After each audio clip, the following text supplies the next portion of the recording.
তোমাদের মধ্যে যদি কেউ অসুস্থ হয় আর যদি কেউ সফরে থাকে, অসুস্থ হয় আর সফরে থাকে, তাহলে সে ওই কয়দিন রোজা থাকতে পারেনি, ওই কয়দিন ফাইদ্দাতুম মিন আইয়ামিন উখার, রমজান পরবর্তী অন্য দিনের জন্য সে গণনা করে রাখবে।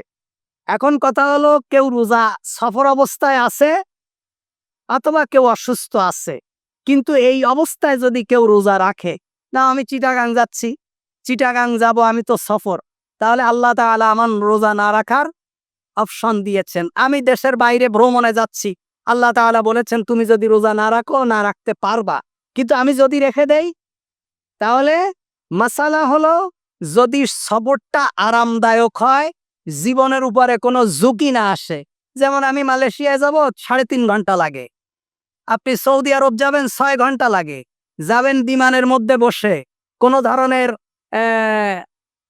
গরম নেই, কোনো ধরনের অস্বস্তি নেই, কোনো ধরনের ঝাঁকুনি নেই, কোনো ধরনের ধুলাবালির সমস্যা নেই, সফরের যে কষ্ট এটা আপনার নেই, তখন আপনি কি করবেন? রোজা রেখে দেওয়াই উত্তম হবে। কেউ যদি সফর অবস্থায় কিংবা অসুস্থ অবস্থায় রোজা রাখতে চায়, তাহলে রাখাটাই তার জন্য কি উত্তম। তবে যদি না রাখে, আল্লাহ তাআলা না রাখার হরজ, না রাখার জন্য যে গুনাহ, সে গুনাহ আল্লাহ তাআলা দেবেন না, রমজান পরবর্তী সময় তাকে সেটা কাজা করে দিতে হবে। সন্তানের যদি কেউ দুগ্ধ পান করায়, কোনো মা যদি তার সন্তানকে দুধ পান করায়, সন্তান ছোট আছে, বাচ্চা, তাহলে সেই মায়ের রোজার হুকুম কি? মায়ের রোজার হুকুম, সন্তান যদি দুধ পান করে আর মা যদি রোজা রাখার কারণে সন্তানের জীবনের ঝুঁকি না হয়, তাহলে মা রোজা রাখতে পারবে, দুধ পান করানোর দ্বারা রোজার কোনো ক্ষতি হবে না। রোজা রেখে চোখে কানে ড্রপ ব্যবহার করতে পারবে কিনা? চোখে অনেকে ড্রপ দেয়, কানে ড্রপ দেয়, তারপরে আপনার নেবুলাইজার ব্যবহার করে শ্বাসকষ্টের কারণে, এটা দিতে পারবে কিনা? রোজার কোনো সমস্যা হবে কিনা? চোখে কানে ড্রপ ব্যবহার করলে রোজার কোনো সমস্যা হবে না, যেহেতু এটা খাদ্যের বিকল্প হিসাবে করা হয় না। রোজা অবস্থায় শ্বাসকষ্টের কারণে যদি কেউ স্প্রে নেয়, তার রোজার কোনো সমস্যা হবে কিনা? আলহামদুলিল্লাহ, রোজার কোনো সমস্যা হবে না। রোজা অবস্থায় কেউ দাঁত উঠাতে পারবে কিনা? দাঁতের সমস্যা এসে দাঁত উঠায় ফেলতে হবে, দাঁত উঠালে তো রক্ত বের হয়, তারপরে হলো পেন হয়, ব্যথা করে, কি করবে? রোজা অবস্থায় দাঁত উঠাতে পারবে কিনা? রোজা অবস্থায় দাঁত উঠাতে পারবে, তাতে কোনো সমস্যা হবে না, রোজার কোনো ক্ষতি হবে না। রোজা অবস্থায় কেউ যদি দাঁতে পুটিং করে, দাঁতে ক্যাপ পরায়, তারপরে রুট ক্যানেল করে, তাহলে করতে পারবে কিনা? করতে পারবে, এতে রোজার কোনো সমস্যা হবে না। রোজা অবস্থায় রক্ত পরীক্ষা করতে পারবে কিনা? কারণ ক্রিটিনাইন আছে, এখন তো অধিকাংশ অসুস্থতার কারণে ব্লাড টেস্ট দেয়, এই ব্লাড টেস্ট করার জন্য তো রক্ত নিতে হয়, তো এই রক্ত নিতে পারবে কিনা? এতে রোজার কোনো ক্ষতি হবে কিনা? রোজার কোনো ক্ষতি হবে না। রোজা অবস্থায় রক্ত পরীক্ষা করতে পারবে, রক্ত দিতে পারবে, তাতে রোজার কোনো সমস্যা হবে না। নাক দিয়ে যদি রক্ত বের হয়, তাহলে রোজা ভঙ্গ হবে কিনা? নাক দিয়ে রক্ত বের হলে রোজা ভঙ্গ হবে না। চলাফেরার সময় মশা মাছি অনেক সময় পেটের মধ্যে চলে যায় গাল দিয়ে, এমন 2-1 জনের গেছে, আমার গেছে। আবার চলার সময় মশা হঠাৎ করে পেটের মধ্যে ঢুকে গেছে। এই রোজা অবস্থায় চলাফেরার সময় যদি মশা মাছি কিংবা ধুলাবালি পেটের মধ্যে চলে যায়, তাহলে রোজার সমস্যা হবে না। আরেকটা মাসালা আমি বলে দেই, মশার রক্ত পবিত্র। বলেন, মশার রক্ত কি? পাক। আপনি বসে আছেন, আপনার গায়ে মশা বসেছে, আপনি একটা চড় মারলেন, এ তো মশা তো বাস্ট হয়ে গায়ে জামা কাপড়ে রক্ত বের হয়ে গেছে। এই রক্ত যদি না পাক পেত, তাহলে কি মুসল্লিরা নামাজ পড়তে পারতো? পরে তো এই কাপড় চেঞ্জ করে আবার কাপড় চেঞ্জ করে আসা লাগতো নাকি? এই জন্য মশার রক্ত কি পবিত্র। মশার রক্ত শরীরে লাগলে কাপড় নাপাক হবে না।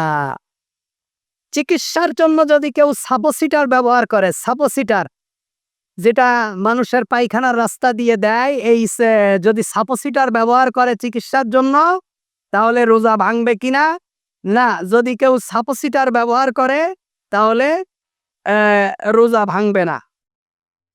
ইনজেকশন ব্যবহারে রোজা নষ্ট হবে না, যদি সেটা খাদ্যের ঘাটতি পূরণ না হয় তাহলে রোজা ভঙ্গ হবে না।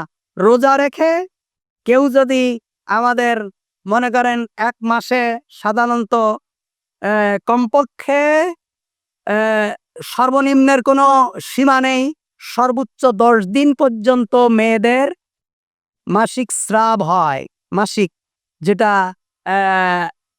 হয়। এখন কেউ যদি মনে করে যে আমি তো এই ১০ দিন যদি রোজা না রাখি তাহলে রোজার পরে এই ১০ দিন রোজা রাখা আমার জন্য খুব কঠিন হবে।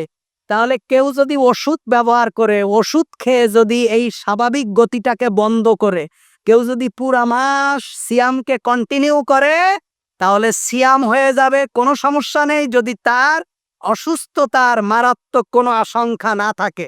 বুঝতে পেরেছেন মাসালাটা? মা বোনেরা যদি ওষুধ খেয়ে যদি তার স্বাভাবিক অবস্থাটা বন্ধ করে যদি ১ মাস রোজা রাখতে চায়, রোজা রাখতে পারবে, যদি তাদের জীবনের কোনো ঝুঁকি না হয় তাহলে রোজা হয়ে যাবে, কোনো সমস্যা নেই। হায়েজ এবং নেফাস অবস্থায় অর্থাৎ মাসিক অবস্থায় এবং সন্তান প্রসবের পরে ৩০-৪০ দিন যে রোজা এবং নামাজ ছেড়ে দিতে হয়, এই রোজা এবং নামাজের হুকুম কি? মনে করেন প্রতি মাসে মেয়েদের ১০ দিন মাসিক খায়, মান্থলি। এই ১০ দিনের ভিতরে ৫ ওয়াক্ত নামাজ কয় ওয়াক্ত হয়? ৫০ ওয়াক্ত। এই ৫০ ওয়াক্ত নামাজের কি হুকুম আর ১০ দিনের ১০টা রোজার কি হুকুম? তা যেহেতু ইসলাম আমাদের উপরে কোনো বোঝা চাপায়ে দেয়নি, এই কারণে রমজান পরবর্তী সময়ে কিংবা সুস্থতার সময় অন্য সময়েও মাসিক অবস্থায় যে রোজাগুলো অথবা সন্তান প্রসবের পরে ৩০ দিন ৪০ দিন যে রোজা এবং নামাজগুলো কামাই গেছে, রোজাগুলো আদায় করে দিতে হবে পরবর্তী সময়ে, কিন্তু নামাজ আর কাজা করা লাগবে না। সাহারি না খেলে রোজা হবে কিনা? সাহারি না খেলে রোজা হবে, তবে সাহারি খাওয়া উত্তম। আল্লাহ রসুল বলছেন তাসাহারু ফাইন্না ফিস সুহুরি বারাকা, তোমরা সাহারি খাও কারণ সাহারির মধ্যে বরকত আছে। আল্লাহ রসুল বলছেন মা বাইনা সিয়ামিনা ওয়া সিয়ামি আহলিল কিতাব আকালাতুস সাহার। আল্লাহ রসুল বলছেন আমাদের সিয়াম, আমাদের রোজা এবং আহলে কিতাবদের রোজার মধ্যে পার্থক্য হলো আমরা সাহারি খাই আর তারা সাহারি খায় না। এজন্য তাদের সিয়াম থেকে আমাদের সিয়াম পার্থক্য করতে গেলে সাহারি খেতে হবে। কি করতে হবে? সাহারি খেতে হবে। আল্লাহ তাআলা এই ছোট ছোট মাসালাগুলো আমাদেরকে বুঝার এবং আমল করার তৌফিক দান করে দিক।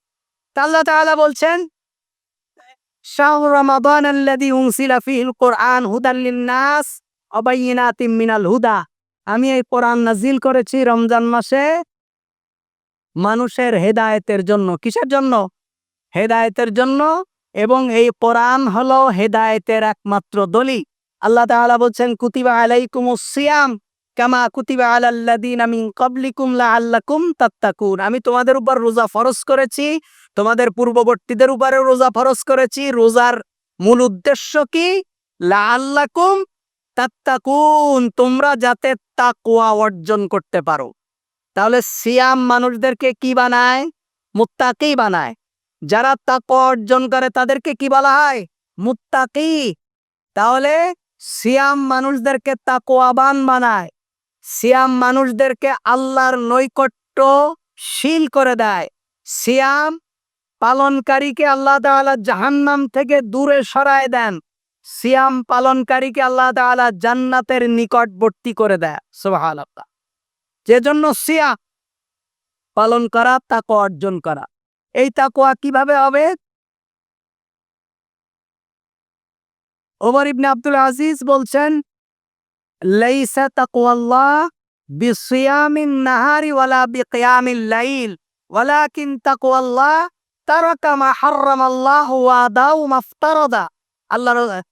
ওমর ইবনে আব্দুল আজিজ বলছেন সিয়াম দিনের বেলায় সিয়াম পালন করা এবং রাতের বেলায় কিয়াম করার নাম তাকওয়া নয়। দিনের বেলায় সিয়াম পালন করা আর রাতের বেলায় নামাজ পড়ার নাম শুধু তাকওয়া নয়, বরং তাকওয়া ওয়ালাকিন তাকওয়াল্লাহ তারাকা মা হারামাল্লাহ, আল্লাহ যা নিষেধ করেছেন সেটাকে ছেড়ে দেওয়া। তার মানে আপনি রোজাও রাখবেন। রমজানে কি চাঁদাবাজি বন্ধ আছে? বলেন আছে? নেই। শাবান মাসের শেষ রমজানের চাঁদ ওঠার আগেই যেই প্রোডাক্টের দাম কার্টুনের গায়ে লেখা আছে 20 টাকা, সৌদি আরব সহ আমরা যাদেরকে গালিগালাজ করি, কারণ আমাদের ইসলামের সাথে তো সৌদি আরবের ইসলামের মিল নেই, তারা 20 টাকা থাকলে সেটা 16 টাকায় বিক্রি করে। বলে যে রমজানের বরকতের জন্য 4 টাকা কি দাও, ছেড়ে দাও। আপনারা যারা হজে গেছেন কিনা, কে আছেন আমি জানি না, কোন আল্লাহর বান্দা, আমাদের দেশে তো এতটুকু খিচুড়ি বিক্রি করে 150 টাকা ইস্তেমার মাঠে।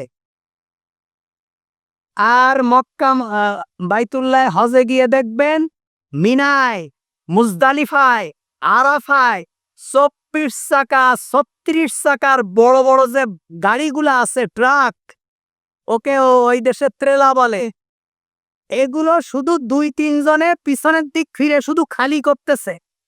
বাঙালিরা 3-4 দিন 5 দিন জনমের মতো খায়, আবার এগুলোরে ওই চাদরে রুমালে বস্তা বেঁধে মিনা মুজদালিফা থেকে হজের শেষে যখন আসে এগুলো মাথায় করে নিয়ে চলে আসে। খাবে কপ্র দামি দামি লেমন, দামি দামি খাদ্য, সে তো আপনারা আমরা কিনে খাওয়াও কঠিন। কোটি কোটি টাকার খাবার হাজিদের জন্য ফ্রি দেয়, যে আল্লাহর বান্দা আল্লাহর মেহমান, তাদেরকে ফ্রি খাওয়াইলে বরকত দেবেন কে? আল্লাহ। কিন্তু আমাদের দেশে এখন একটা লেবুর দাম 25 টাকা। কি টাকা? 25 টাকা, আরো বেশি।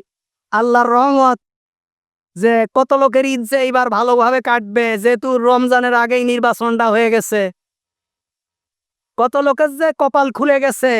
তার মানে কি, আপনি দিনের বেলায় রোজা রাখবেন, আপনার সাকরেদদেরকে দেবেন দোকানে দোকানে সাদাবাজি করার জন্য। আপনি রোজা রাখবেন, আপনার মুখে মেসওয়াক, আপনি ঘুষ খাবেন। এটার নাম তাকওয়া নয়। লাইসা তাকওয়াল্লাহ বিসিয়ামিন নাহার ওয়ালা বিকিয়ামিল লাইল, দিনের বেলায় রোজা রাখার, রাতের বেলায় সালাত আদায় করার নাম তাকওয়া নয়। ওয়ালাকিন তাকওয়াল্লাহ মা তারাকা হারামাল্লাহ ওয়াদাউ মাফতারাদা, বরং তাকওয়া হলো আল্লাহ যা নিষেধ করেছেন সব কিছুকে ছেড়ে দেওয়া, এবং আল্লাহ যা বলেছেন তা কি করা? আদায় করা। এটার নাম হলো তাকওয়া, এটার নাম হলো তাকওয়া। সুতরাং আল্লাহ যা নিষেধ করেছেন হারাম, প্রথমে হলো হারামকে ছেড়ে দাও। গাড়ির ইঞ্জিন, গাড়ি চলে কি দিয়ে? অয়েল দিয়ে, তেল দিয়ে। তেল যদি খারাপ হয়, ইঞ্জিন জাপানি ইঞ্জিন, একেবারে জাপান থেকে আনা হয়েছে 0 কিলোমিটার, কিন্তু তেল খারাপ, ইঞ্জিন থাকবে? ইঞ্জিন সার্ভিস দেবে? আপনি যদি এই যেখানে পেট্রোল অকটেন দেওয়ার কথা, এখানে যদি আপনি মোবিল ঢুকায় দেন, চলবে? চলবে। মানুষ ইবাদত করে যে শক্তি, মানুষের জীবন, এই শক্তিটা তৈরি হয় এই অয়েল দিয়ে।